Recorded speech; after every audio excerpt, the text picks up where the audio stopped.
Посетив крупнейший мемориальный комплекс, посвященный памятным датам и трагическим событиям в истории республики, представителей Российско-Грузинского делового совета, Торгово-промышленной палаты России, Минэкономразвития Российской Федерации и Управления делами президента, а также делегация Министерства иностранных дел страны в первую очередь направляются к вечному огню возложить уже ставшие символичными красные гвоздики.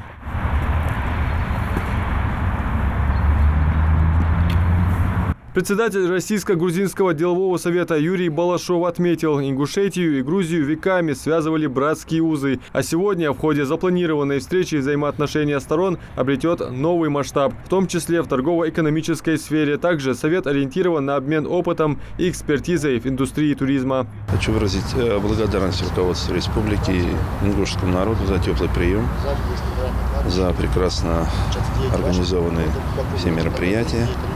Я думаю, что дружба ингушского народа с грузинским народом, она прошла испытания веками.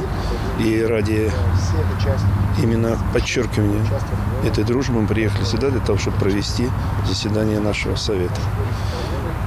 Заседание совета будет посвящено развитию социально-культурных связей и развитию туристических маршрутов новых, и грузинских, и ингушских. Гости республики уже успели ознакомиться с некоторыми достопримечательностями региона, но один из главных маршрутов пролегает через саму колыбель Ингушетии. Представители грузинской стороны посетят башенные комплексы и древний христианский храм Тхабаирды.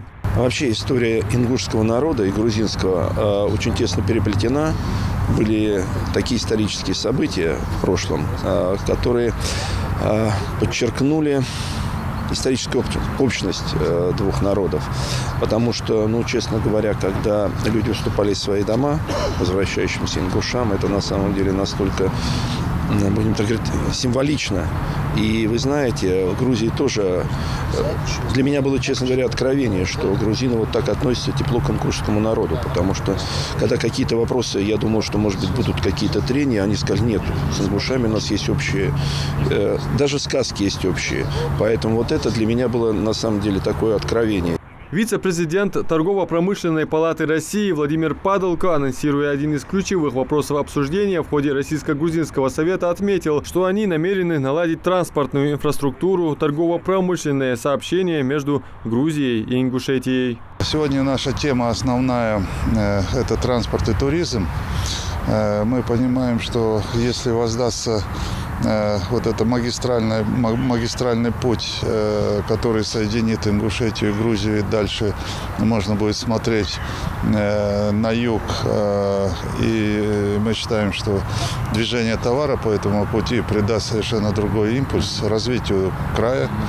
И не только Ингушетии, но и всего, что окружает здесь. Вот представьте, если пойдут грузы, которые сейчас буквально перенаселяют там ирано-азербайджанско-российский узел, он пойдет вот путем через Ингушетию, то здесь сразу будет и переработка, здесь и услуги вырастут, здесь и транспорт появится совершенно другой, дороги и железка появится, и совершенно другие автострады будут. Деньги появятся для того, чтобы республика уже занималась своими другими проектами. Поэтому мы здесь. Но это позже, а сейчас делегация осматривает ансамбль мемориала. Памятники и композиции отражают исторические события и представляют выдающихся личностей, внесших значительный вклад в становление и развитие ингушской государственности. Символично, что Совет начал работу именно с посещения мемориала, ведь, судя по всему, творить историю продолжат и они. Адам Мережков, Султан Магушков, Новости 24.